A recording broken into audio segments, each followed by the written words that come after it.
নবীর হাতের হাউজে কাউসারের পানি কেমন করে আপনি আশা করেন? পরকালে দল হবে দুইটা, একটা জান্নাতি, একটা জাহান্নামী।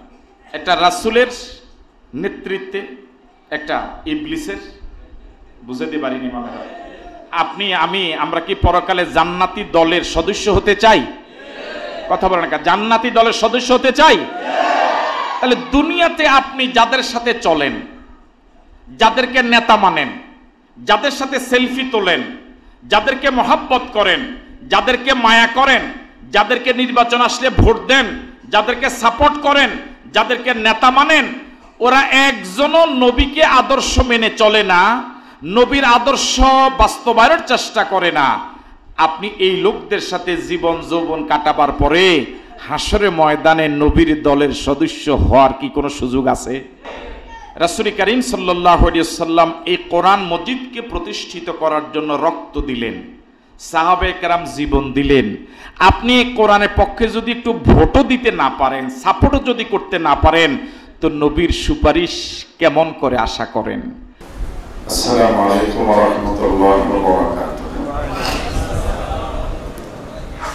আপনারা সকলে কেমন আছেন? সবাই ভালো নাই মনে হয়। যারা ভালো আছেন তারা একটু সামনে আগান, যারা ভালো আছেন একটু আগান। বারান্দায় যে সকল ভাইরা আছেন ভিতরে চলে আসুন। বারান্দায় যারা আছেন মেহেরবানি করে ভিতরে চলে আসুন।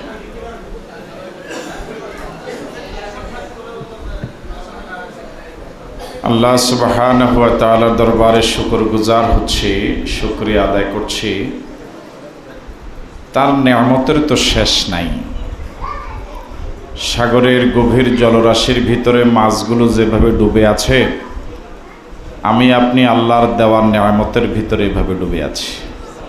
ওয়া ইন তাউদ্দু নি'মাতাল্লাহি লা তুহসুহা। আল্লাহ পাক নিজে বলেন, বান্দা আমার নেয়ামতগুলো যদি গণনা করা শুরু করো গুণে শেষ করতে পারবে না। আরো আশ্চর্য, আল্লাহর নাফরমানি যত বেশি করছি আল্লাহ তত নেয়ামত আরো বাড়াইয়া দিস। আমরা আল্লাহরে ভুলে গেছি, আল্লাহ কিন্তু ভুলে যায়নি।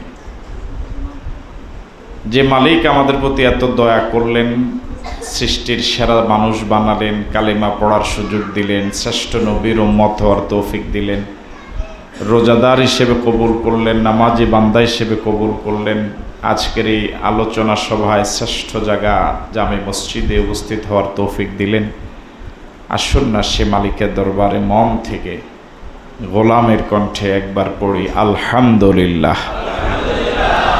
রাসূল করিম সাল্লাল্লাহু আলাইহি ওয়াসাল্লামের প্রতি দরুদ পড়ি, যার প্রতি একবার দরুদ পড়লে আল্লাহ রাব্বুল আলামিন 10টি সগীরা গুনাহ মাফ করে দেন, 10টি রহমত বর্ষণ করেন, 10টি মর্যাদা বাড়িয়ে দেন। আমরা সকলে পড়ি সাল্লাল্লাহু আলাইহি ওয়াসাল্লাম। শুহাদায়ে কেরামদের আত্মার মাগফিরাত কামনা করছি, দ্বীনের জন্য যারা জীবন দিলেন, মাজলুম হলেন, কবরে গেলেন। বিশেষ করে আপনাদের এই সাকুড়া গ্রামের নাম শুনলেই যার কথা মনে আসে, যিনি জন্মগ্রহণ করেছেন সাকুড়ায়, খুব নীরবে যিনি চলতেন, যিনি প্রচার বিমুখ মানুষ ছিলেন। আমার দেখা মতে এরকম আল্লাহর খাস বান্দা আমি খুব কম দেখছি। মরহুম আব্দুস সামাদ রাহিমাহুল্লাহ, ওনার নামটা আমরা ভুলে গেছি, শুধু সাকুড়ার হুজুর বললেই চিনি, ঠিক না? তো এই লোকটা আল্লাহর এই বান্দা কত বড় মাপের আল্লাহর বুজুর্গ বান্দা ছিলেন। আমি একদিন ওনার কিছু খেদমত করার সুযোগ পাইছিলাম, আমাদের আশরাফপুর উনি গেছিলেন। আল্লাহর এই বান্দা কালো মানুষ ছিলেন, ঠিক না? কিন্তু মনটা একেবারে সাদা ছিল, কলবটা একেবারে সাদা ছিল। আমরা দোয়া করি, আল্লাহ তুমি তোমার এই বান্দার কবরকে জান্নাতুল ফেরদাউসের বাগান বানায় দাও। তিনি সহ এই সাকুড়ার জমিনে আল্লাহর যত বান্দা যত বান্দি যারা পরিমাণ ঈমান নিয়ে অন্ধকার কবরে চলে গেলেন, ফরিয়াদ করছি আল্লাহ তুমি সবাইকে মাফ করে দাও। তাদের সাথে সাথে আমরা যারা আজকে এখানে আছি, আল্লাহ তুমি আমাদেরকেও মাফ করে দাও। রমজান তো চলে যাচ্ছে, আর মাত্র 3-4টা দিন আছে। যেভাবে রমজানের রোজাগুলো রাখা দরকার ছিল এভাবে রাখতে পারি নাই। এ রমাদানে যেভাবে আল্লাহর কাছে কান্নাকাটি করা দরকার ছিল এভাবে কান্নাকাটি করতে পারি নাই। যেভাবে আল্লাহকে তাহাজ্জুদে সিজদা দেওয়া দরকার ছিল ওভাবে দিতে পারি নাই। যেভাবে কোরআন তেলাওয়াত করা দরকার ছিল ওভাবে পারি নাই। যেভাবে আল্লাহর জিকির করা দরকার ছিল, নবীর প্রতি দরুদ পড়া দরকার ছিল ওভাবে পারি নাই। যেভাবে দান সদকা করা দরকার ছিল ওভাবে পারি নাই। আগামী রমজান পর্যন্ত বাঁচবো কোনো গ্যারান্টি নেই। আল্লাহ পাক একটা বিরাট সুযোগ দিয়েছিলেন এই রমজানটা অতীত জীবনের সব গুণাগুলো মাপ নিয়ে একটা জান্নাতি মানুষ হওয়ার জন্য একটা বিশাল সুযোগ দিয়েছিলেন আল্লাহ, কিন্তু আমরা সে সুযোগটা ওভাবে কাজে লাগাতে পারি নাই। মালিকের কাছে ফরিয়াদ করি, আল্লাহ আমরা ওভাবে কাজে লাগাইতে পারি নাই। তুমি রমজানের যতটুকু রাহমাত, বারাকাত, মাগফিরাত বরাদ্দ করেছো, তুমি দয়া করে আমাদেরকে সে বরাদ্দ থেকে বঞ্চিত করো না। তুমি দয়া করে মায়া করে আমাদের জীবনের সব গুনাহগুলো মাফ করে দাও, আমাদের জন্য জান্নাতের ফয়সালা করে দিও। আজকে এখানে অনেক জ্ঞানী গুণী, অনেক দামি মানুষের সমারোহ। কথা বলেছেন এই মসজিদ কমিটির যিনি সম্মানিত সভাপতি, যিনি এতেকাফেও বসেছেন, জনাব ওমর ফারুক সাহেব। কথা বলেছেন অত্র মসজিদের সম্মানিত মোতাওয়াল্লি, যিনি আমাদের আশরাফপুর গনিয়া ইসলামিয়া ফাজিল মাদ্রাসার দীর্ঘদিন চাকরিরত ছিলেন, মুজিব স্যার বলে আমরা যাকে চিনতাম। কথা বলেছেন আপনাদের এই গ্রামের, আপনাদের এই বাড়িরই কৃতি সন্তান জনাব ফিরোজ মামুন। কথা বলেছেন আপনাদের গৌরব, আপনাদের সন্তান, ইসলামী ছাত্র শিবিরের কেন্দ্রীয় কার্যকরী পরিষদের গুরুত্বপূর্ণ সদস্য যিনি ছিলেন, গোটা দেশে যিনি নেতৃত্ব দিয়েছেন, আপনাদেরই সন্তান, বর্তমানে কুমিল্লা বিশ্ববিদ্যালয় একটি থানা শাখা জামাত ইসলামের সেই থানা শাখার আমির শাহাদাত হুসাইন। কথা বলেছেন এই ইউনিয়নের জামাত ইসলামের সম্মানিত আমির প্রভাষক সাফাতলি ফাজিল মাদ্রাসা জনাব মাওলানা হেলাল উদ্দিন। এখানে উপস্থিত আছেন এই ইউনিয়নের জামাত ইসলামের সম্মানিত অর্থ সম্পাদক ডাক্তার শাহাদাত, সম্ভাব্য চেয়ারম্যান প্রার্থী জনাব কাউসার। কোরআন তেলাওয়াত করেছেন এই মসজিদের সম্মানিত ইমাম, এবং যিনি পরিচালনা করেছেন তিনি হলেন এই ওয়ার্ডের জামাত ইসলামের সম্মানিত সভাপতি। যাদের নাম নিতে পারলাম না তাদের কাছে দুঃখ প্রকাশ করছি, ক্ষমা সুন্দর দৃষ্টি কামনা করছি। শুরুতে আমাকে প্রধান অতিথি হিসেবে ঘোষণা করা হয়েছে।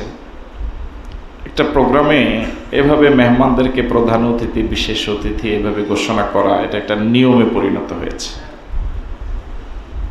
আজকের প্রোগ্রামের আমি প্রধান অতিথি হওয়ার কোনো যোগ্যতা আমার নেই, আর আমি মেহমানও না। আমি মনে করি আমি মেজবান। আমি এবং আপনারা একদম কাছাকাছি মানুষ, তো এখানে মেহমান হয় কেমন করে? আমি তো আপনাদের মেজবান হওয়ার মতো।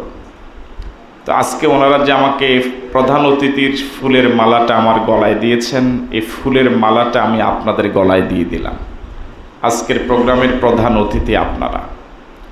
সাকুড়ার হুজুরের বদৌলতে সাকুড়ার গ্রামটার নাম শুনলে আমাদের কাছে একটা দৃশ্যপট ধরা পড়ে। এই গ্রামের মানুষগুলো ধার্মিক, এই গ্রামের মানুষগুলো আল্লাহওয়ালা, এই গ্রামের মানুষগুলো আরও 10টা গ্রাম থেকে অনেক অনেক ভালো, বাস্তবেই ভালো। আপনাদেরকে দেখলেই পরকালের কথা মনে হয়। আপনাদেরকে দেখলে আপনারা নামাজি মানুষ, এই কথাটা চেহারায় ধরা পড়ে। আপনাদের মতে ভালো মানুষদের সাথে আমি কিছুটা সময় কাটাবার মতো সুযোগ আল্লাহ দিলেন, এর জন্য আমি নিজেও আল্লাহ শুকরিয়া আদায় করি, আপনাদেরকে ধন্যবাদ জানাই। আজকে এখানে সমাজ কল্যাণ পরিষদ সাকুড়া মাসব্যাপী কোরআন মজিদ তেলাওয়াতের একটি ব্যবস্থা গ্রহণ করেছে। আমি আমার অন্তরের অন্তরস্থল থেকে সমাজ কল্যাণ পরিষদের সম্মানিত দায়িত্বশীলদেরকে ধন্যবাদ জানাই। তারা আল্লাহ পাকের শ্রেষ্ঠ কালাম কোরআন মজিদের একটি ফুলের বাগান সাজিয়েছে। আমি অত্র মসজিদের সম্মানিত খতিব এবং মুয়াজ্জিন সাহেবকে ধন্যবাদ জানাই। ওনারা এই খেদমতে আঞ্জাম দিয়েছেন ওস্তাদ হিসেবে।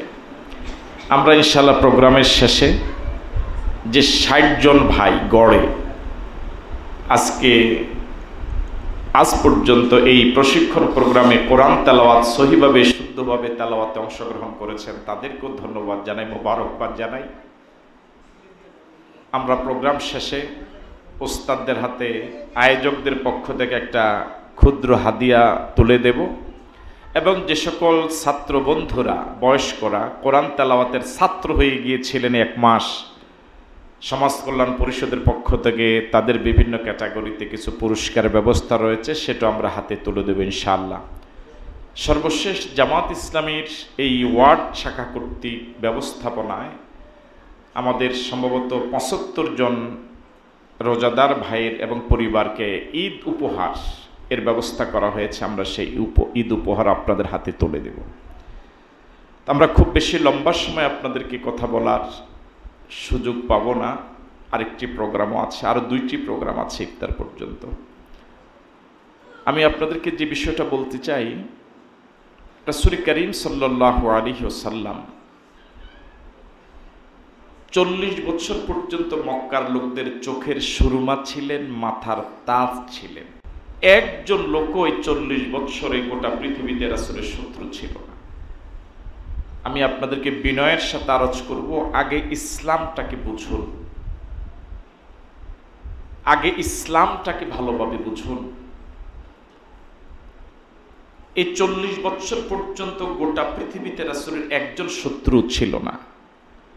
যেই না মাত্র কোরআন নাজিল হলো, ওই আপনজন এতদিন যারা ভালো ছিল প্রশংসা করত, ওরাই শত্রু হয়ে গেল।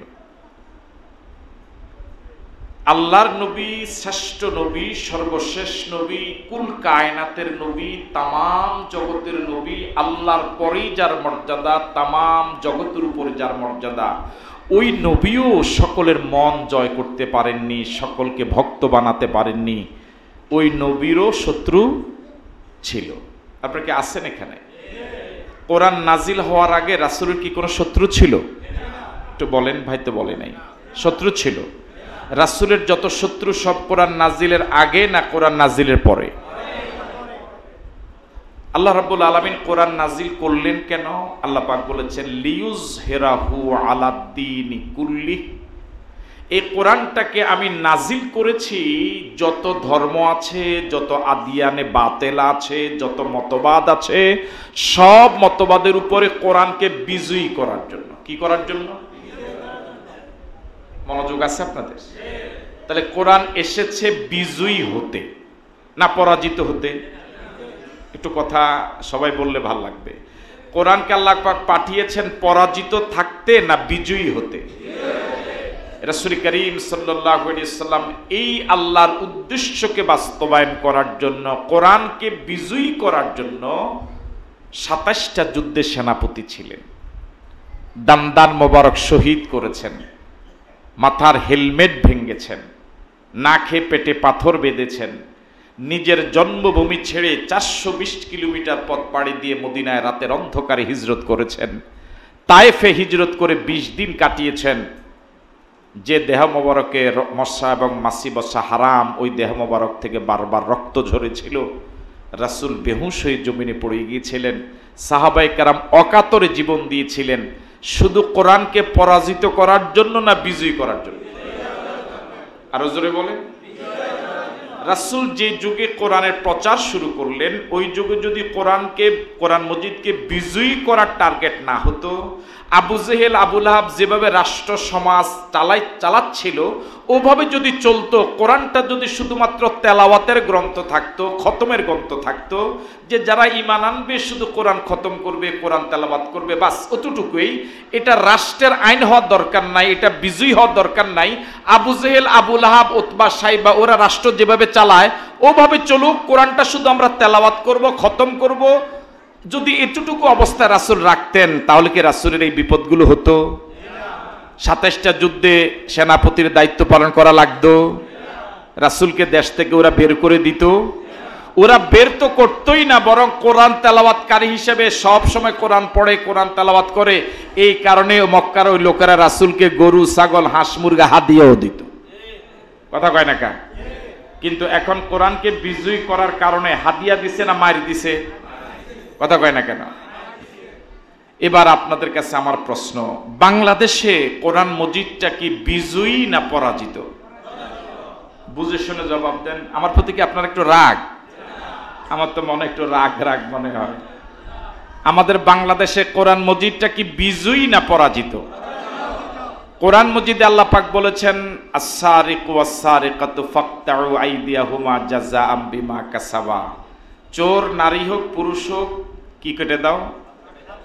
বাংলাদেশে এই আইন আছে? কথা কয় না কেন? যদি এই আইন থাকতো, প্রধানমন্ত্রী বলে গেল আমার অফিসের পিয়ন 400 কোটি টাকার মালিক, বলে নাই? এটা আমি বলছি না উনি নিজে বলছে? একাকি বলছে না জাতির সামনে বলছে? তাহলে যদি কোরআন মজিদের এই আইন বাংলাদেশে বাস্তবায়িত হতো তাহলে কি হাত থাকতো? তাহলে বাংলাদেশ কি আল্লাহর এই আইন চলে না চলে না?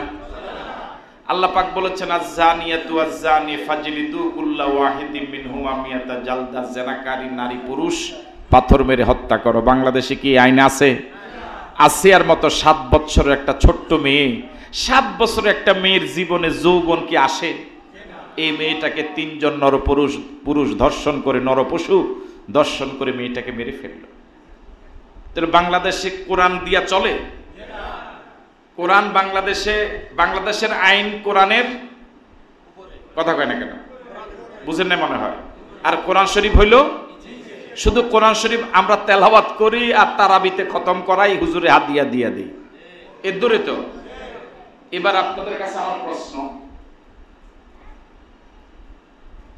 মনে করেন এটা কোরআন শরীফ, দেখতেছেন? কিরে ভাই কথা বলে না, দেখতেছেন? এই কোরআন শরীফের উপরে আমি এই পানির বোতলটা রাখলাম, আপনারা কি এটাকে সঠিক মনে করবেন? এটাকে বেয়াদবি মনে করবেন? আমার প্রতি আপনাদের মায়া কমবে না বাড়বে? ঘৃণা?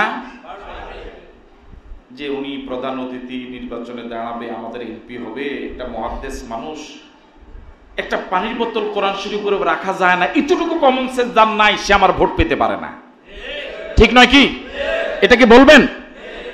এটাকে সরাই দিবেন? কথা বলেন না। আপনি দেখলেন যে পানির বোতলটা আমি এখানে রাখলাম, সরাই দিবেন?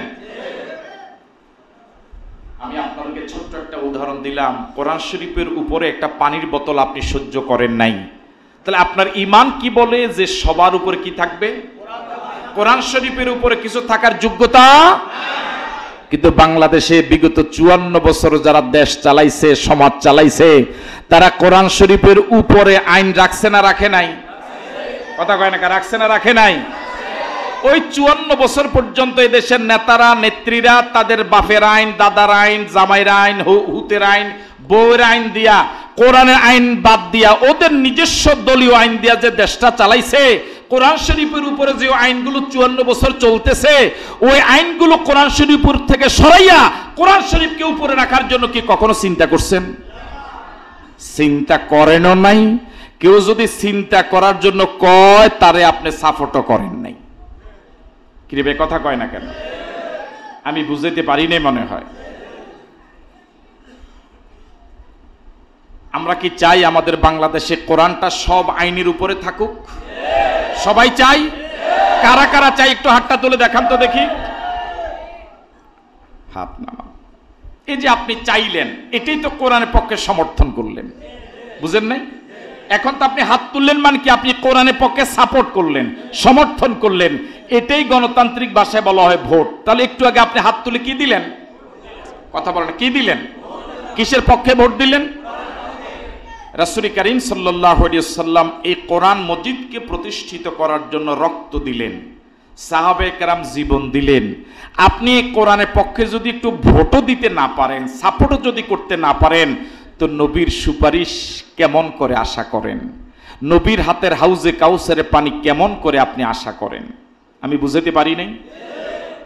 পরকালে দল হবে দুইটা, একটা জান্নাতি, একটা জাহান্নামী। একটা রাসূলের নেতৃত্বে, একটা ইবলিসের। বুঝাতে পারিনি মনে হয়?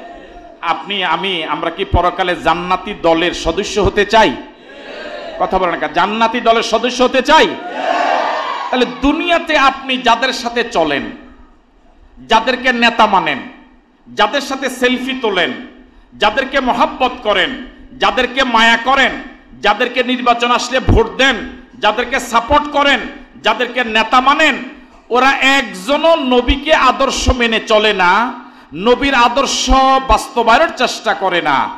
আপনি এই লোকদের সাথে জীবন যৌবন কাটাবার পরে হাসরের ময়দানে নবীর দলের সদস্য হওয়ার কি কোনো সুযোগ আছে? এই কথাটা বুঝার জন্য কি এমএ পাস করা দরকার? কামেল পাস করা দরকার? আমাদের শাহাদাত এবং ফিরোজ আলম দুই ভাই, জানেন তো আপনারা? শাহাদাত এবং ফিরোজ আলম এই দুই ভাই শাহাদাতে দল করে আমরা ওমর ফারুক ভাইয়ের, বুঝেন নি?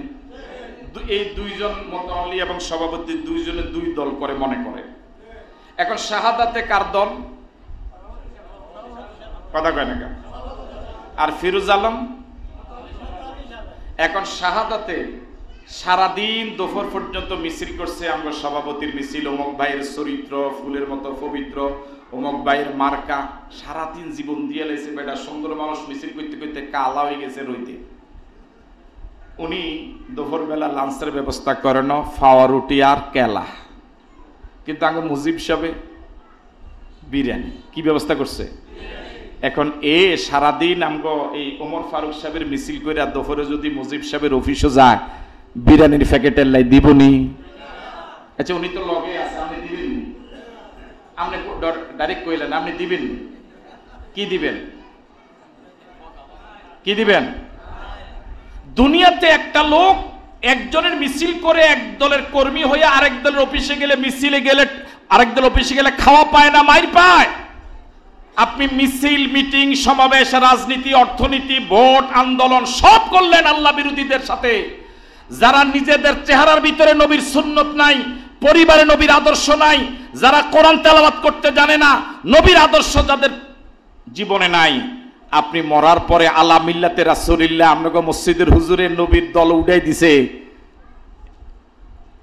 নবী এই পচা লাশ রিসিভ করবে বলে মনে হয়? আপনাকে আপনার দলীয় নেতারা বলে দিছে ইসলাম আলাদা, রাজনীতি এরকম একটা কথা কয়ে দিছে না? কিরে ভাই, আপনারা কি গেছেন গা?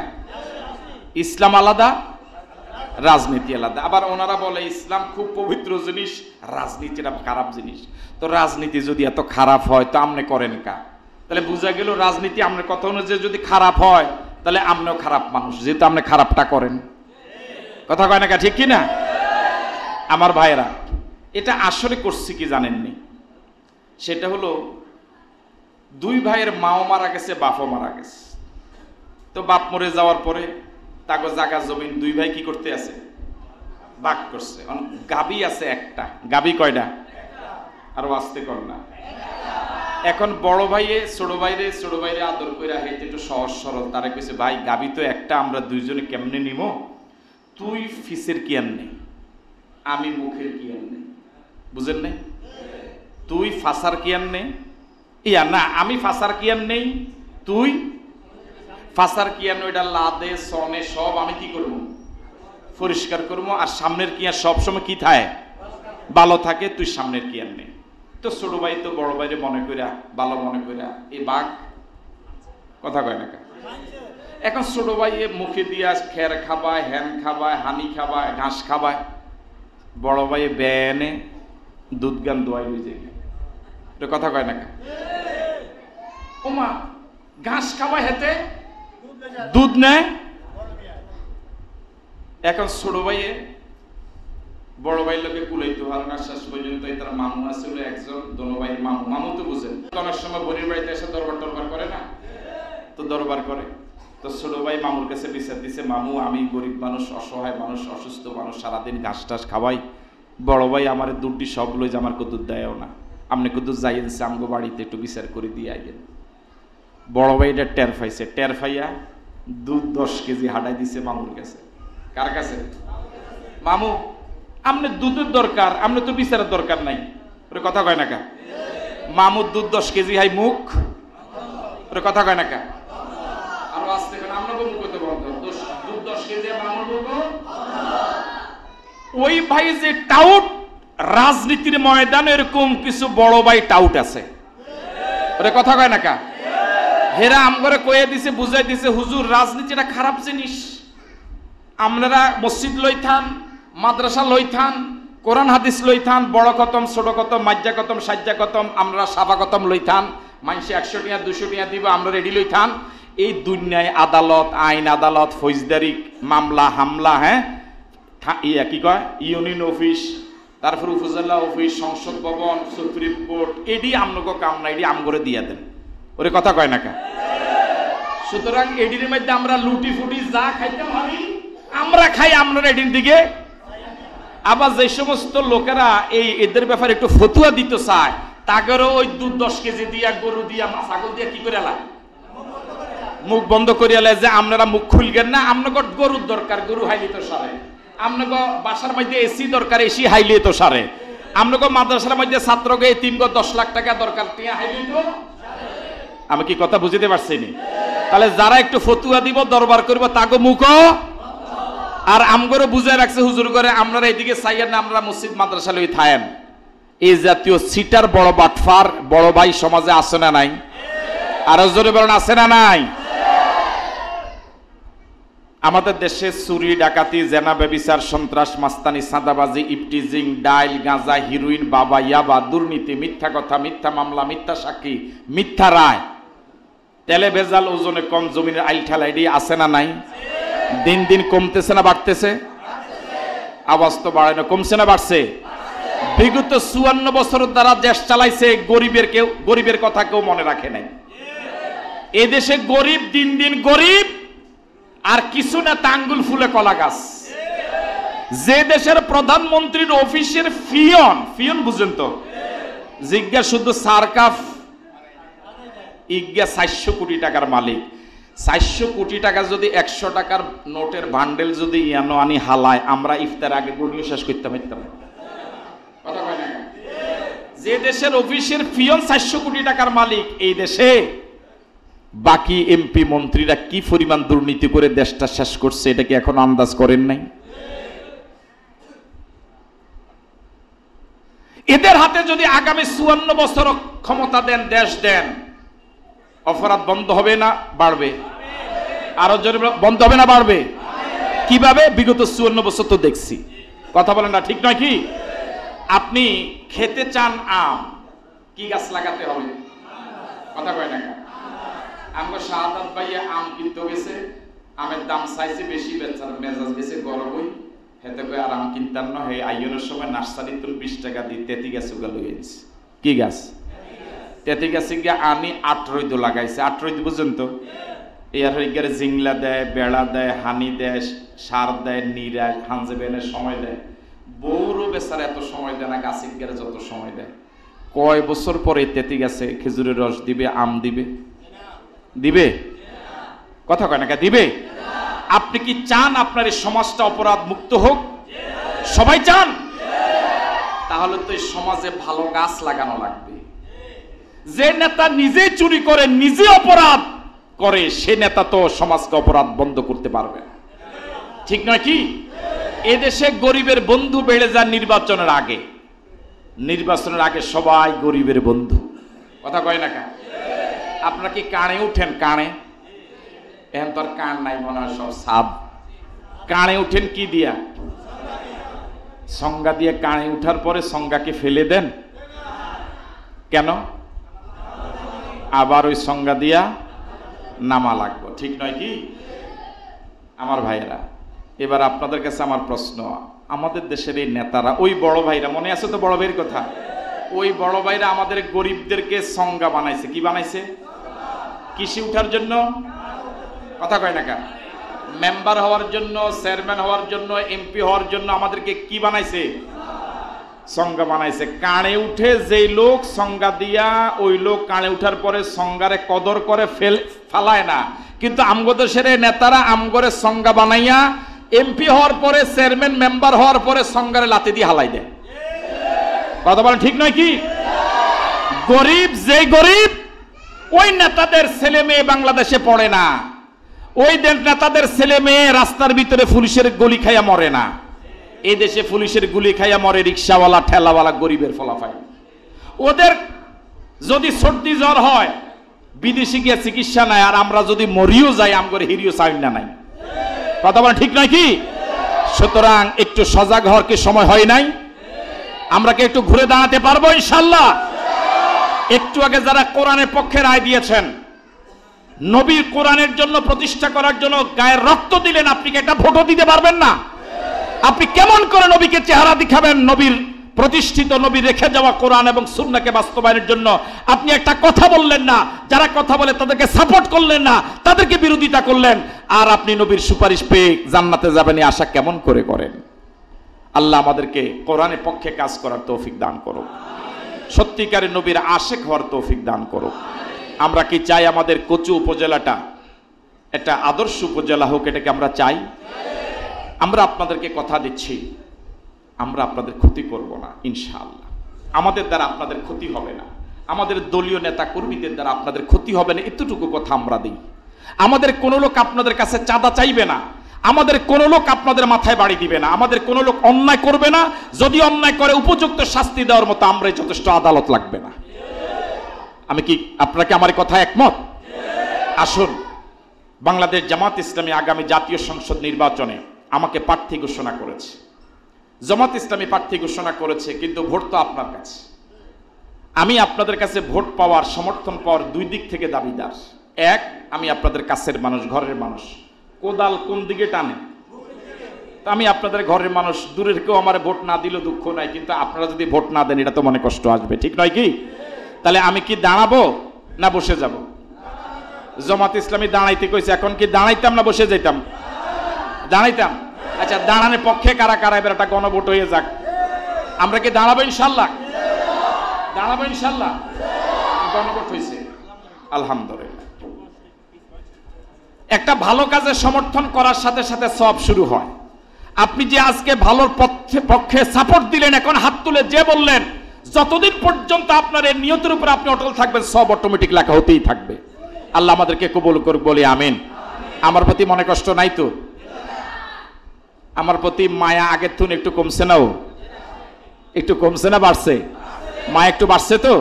আল্লাহ আমাদেরকে এখানে যেভাবে একই ছাদের নিচে বসা, আল্লাহ তুমি আমাদেরকে আরশের নিচে একটু জায়গা করে দিও। আল্লাহ তুমি আমাদেরকে জান্নাতে একটু জায়গা করে দিও। আল্লাহুম্মা আমিন। রব্বুল আলামিন আমাদের জীবনের গুনাহগুলো মাফ করে দাও। আল্লাহ মরহুম আব্দুস সামাদ সাহেবের কবরে আজকের আলোচনা সবটুকু সওয়াব পৌঁছায় দাও। আল্লাহ সাকুরার হুজুর সহ ওই সাকুরার জমিনে তোমার যত বান্দা বান্দি ঈমান নিয়ে চলে গেল, সবাইকে মাফ করে দাও। আল্লাহ কত গুনাহ করেছি গোপনে, কেউ জানে না, তুমি গোপন রেখেছো আল্লাহ। আল্লাহ আমাদের এই গোপন গুনাহগুলো প্রকাশ করে আমাদেরকে লজ্জা দিও না আল্লাহ। আমাদের এই গোপন গুনাহগুলো মানুষকে জানতে দিও না আল্লাহ। আল্লাহ আমাদের গোপন গুনাহগুলো কাউকে না জানাই গোপনে গোপনে মাফ করে দিও আল্লাহ। আল্লাহ বসা থেকে উঠার আগে আমাদেরকে মাফ করে দাও, বসা থেকে উঠার আগে আমাদেরকে সাফ করে দাও, বসা থেকে উঠার আগে আমাদের জন্য জাহান্নাম হারাম করে দাও। আল্লাহ আজকের মাহফিলের সভাপতি, মসজিদের সভাপতি ওমর ফারুক সাহেব এতেকাফে বসেছেন, সম্ভবত তার সাথে আরো আছে। আল্লাহ তাদের এতেকাফকে তুমি কবুল করে নাও। আমরা এতেকাফ করতে পারি না আল্লাহ, আমাদেরকে তুমি মাহরুম কইরো না আল্লাহ। মুজিব ভাই মসজিদের মোতাওয়াল্লি, অসুস্থ মানুষ, সুস্থতার নিয়ামত দাও। আজকে যত মুরব্বী আছে আবু বকর বানায়া দাও, যত ওলামায়ে কেরাম আছে ইজ্জত বাড়ায়া দাও আল্লাহ। যত যুবক আছে মুজাহিদ বানায়া দাও, যত ব্যবসায়ী ভাইরা আছে ব্যবসা তারাক্কি দিয়ে দাও আল্লাহ অনেক শিশু আছে আল্লাহ, আল্লাহ 10-12 বছরের 5-7 বছরের অনেক শিশু আছে আল্লাহ। এই শিশু কিশোরদেরকে আল্লাহ আলী রাদিয়াল্লাহু তাআলার মতো মুজাহিদ বানায়া দাও আল্লাহ। আল্লাহ এলাকার মা বোনদের জীবনের গুনাহগুলো মাফ করে দাও আল্লাহ। দুনিয়াতে আল্লাহ শুধু দুনিয়ার মায়া, তোমাকে ভুলে গেছি, ঠিক মতো কানতেও পারি নাই, গুনাহ মাপ নিতে পারি নাই আল্লাহ। আমাদেরকে ক্ষমা করলে তো তোমার কোনো লস হবে না আল্লাহ, আমাদেরকে জান্নাত দিলে তো তোমার কোনো লস হবে না আল্লাহ রাব্বুল আলামিন। আমাদেরকে জাহান্নাম দিলে তো তোমার কোনো লাভও হবে না আল্লাহ। মায়া করে দয়া করে আমাদের জন্য জান্নাতের ফয়সালা করে দাও আল্লাহ। বাংলাদেশ জামাত ইসলামী এই ওয়ার্ডকে কবুল করে নাও আল্লাহ। যারা আজকে সমাজ কল্যাণ পরিষদ আল্লাহ কোরআনের তালিমের ব্যবস্থা করেছে, তাদের খেদমতকে কবুল করো। যে সকল ভাইয়েরা আল্লাহ তালিম নিয়েছে, ওস্তাদরা তালিম দিয়েছে, সমাজ কল্যাণ ব্যবস্থা করেছে আল্লাহ, সবার খেদমতকে কবুল করো আল্লাহ। জামাত ইসলামী আল্লাহ 75 জন ভাইকে ঈদ উপহার দিবে আল্লাহ, তাদের খেদমতকে কবুল করো। যুবকরা অনেক কষ্ট করেছে আল্লাহ, বিদেশি ভাইরা টাকা দিয়েছে ইফতার আয়োজনে আল্লাহ, সকলের এই সহযোগিতাকে আল্লাহ আপনি কবুল করে নেন। কে আমাদের কঠিন বিপদের দিনে আল্লাহ আমরা যখন সব পুঁজি হারা হয়ে যাব আল্লাহ, আজকের আয়োজনকে, সহযোগিতাকে, কোরআনের তালিমকে আল্লাহ আমরা যদি অংশগ্রহণ করতে পারি নাই কিন্তু অনুষ্ঠানে তো অংশগ্রহণ করেছি, অন্তত এই উসিলায় আজকের আয়োজনের সবটুকু সব আমাদেরকে দিও। আজকের আয়োজনকে আমাদের নাজাতের উসিলা বানায় দিও আল্লাহ। আল্লাহ আমাদেরকে আল্লাহ জাহান্নাম হারাম করে জান্নাতের ফয়সালা করে দিও। ربنا تقبل منا إنك أنت السميع العليم وتب علينا إنك أنت السميع العليم سبحان ربك رب العزة عما يصفون وسلام على المرسلين والحمد لله رب العالمين واجعل آخر كلمتنا عند الموت لا إله إلا الله محمد رسول الله. السلام عليكم ورحمة الله.